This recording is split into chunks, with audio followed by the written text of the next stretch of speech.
Assalamualaikum warahmatullahi wabarakatuh. Rahayu Rahayu Sagung Dumadi. Dari seekor ular sampai menjadi Jaka Bandung, cucu Prabu Brawijaya. Bagian 1.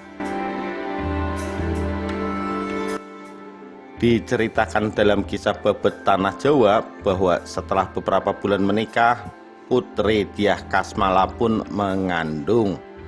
Anjar Windusana bahagia karena istrinya akan melahirkan anak yang menjadi penerus keluarganya. Ia makin mencintai istrinya selama masa kehamilan. Tatkala di desa ada acara bersih desa, para dayang dan endang sibuk menggoreng dan memasak. Sang putri sangat tertarik ingin turut membantunya. Putri Dyah Kasmala mengetahui bahwa suaminya mempunyai sebilah pisau kecil, tetapi ia tidak mengerti dari mana asalnya. Ia mengambil pisau itu untuk digunakan membantu memasak di dapur.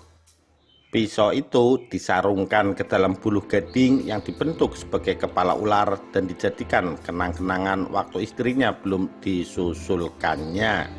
Demikian cerita rakyat Jawa Tengah menyebut asal-usul keris pusaka itu. Sang putri meminjam pisau itu dari suaminya, tetapi dipesankan jangan sampai pisau itu disimpan di dekat perutnya. Sang putri senang sekali melihat pisau itu, lalu dipergunakan membuat takir tempat makanan dari daun pisang. Setelah memakainya, pisau itu diselipkan ke dalam kemben yang ia pakai. Ternyata ia lupa akan pesan suaminya agar tidak menyelipkan pisau itu ke pakaiannya.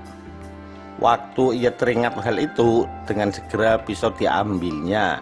Tetapi anehnya buluh gadingnya musnah, tinggal pisau saja. Dengan segera ia memberitahukan hal itu kepada suaminya yang sangat terperanjat. Ia baru menyadari bahwa keris pusaka itu bukan keris sembarangan.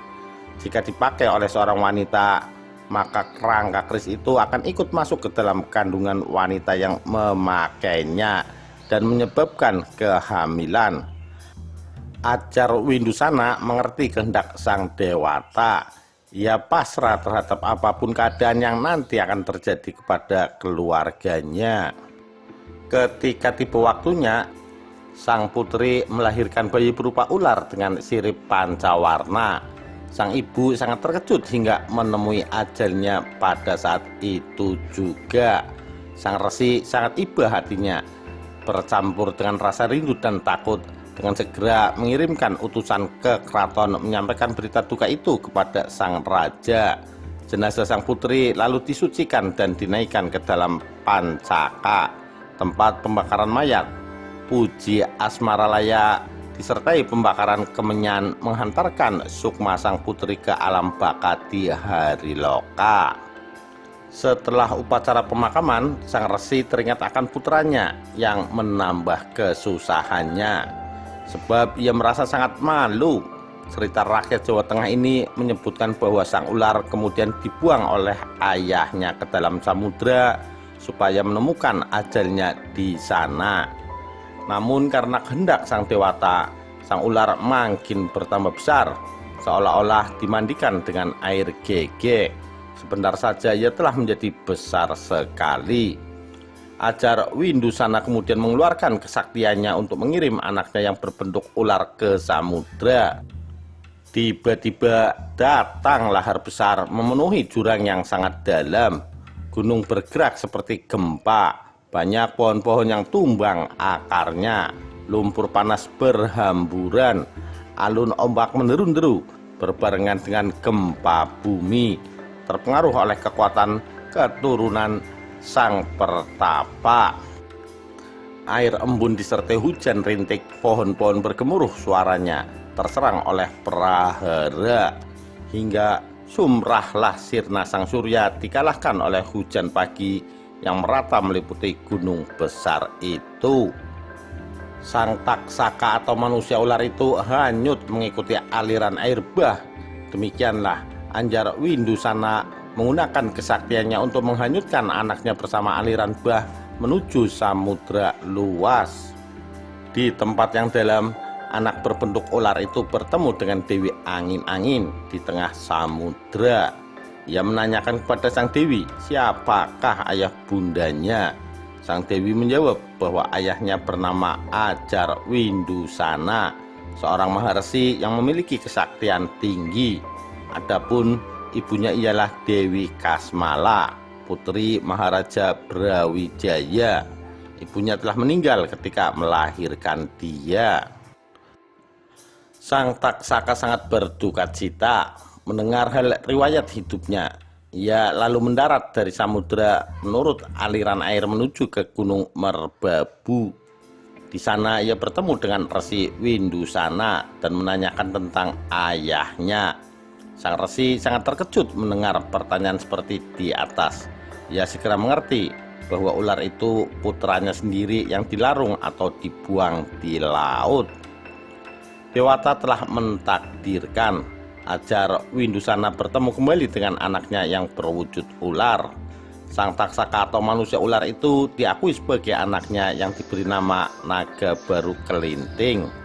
Sang resi merasa malu mempunyai anak berupa ular. Maka dari itu diperintahkannya untuk bertapa di tepi samudra. Perintah sang resi diturutinya hingga setahun lamanya. Naga Baru Kelinting bertapa mematikan raga. Ia lalu masuk ke dalam rawa, kemudian berpindah tempat tak jauh dari rawa itu. Bertahun-tahun Naga Baru Kelinting tinggal di sana hingga ia merasa kerasan. Badannya bertimbun oleh tanah dan lumut-lumut hingga tak tampak rupanya. Di desa tersebut terdapat sekumpulan penduduk yang mempunyai pekerjaan berburu. Semua orang sibuk berburu hewan di hutan. Tetapi sehari suntuk mereka tak mendapatkan seekor binatang pun. Ada seorang yang berhenti duduk pada punggung Naga Baru Kelinting. Dikiranya dia duduk di sebatang pohon. Waktu diparangnya keluarlah darah. Orang itu sangat terkejut. Disangkanya itu seekor uling belut besar. Hal itu diberitahukannya kepada kawan-kawannya yang segera datang bersama-sama menyerang dengan senjata tajam. Naga Baru Kelinting telah dipotong-potong dan dibagi merata. Ada yang memikul dengan mengangkatnya dengan bersenang-senang. Penduduk desa merasa sangat senang karena mendapat binatang hasil buruan yang sangat besar. Daging binatang hasil perburuan itu dibagi kepada penduduk dan dimasak untuk diadakan pesta bersama.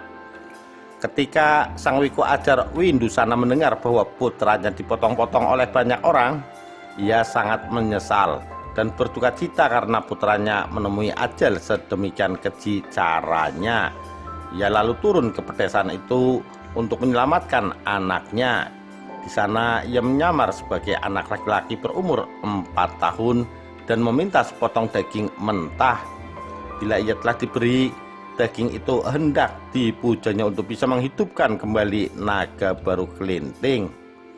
Namun sayangnya tak seorang pun yang mau memberinya daging. Bahkan ia sangat dikecewakannya. Kisah legenda asal-usul Telaga Rawapening menyebutkan bahwa Ajar Windusana telah menjelajah dari rumah ke rumah.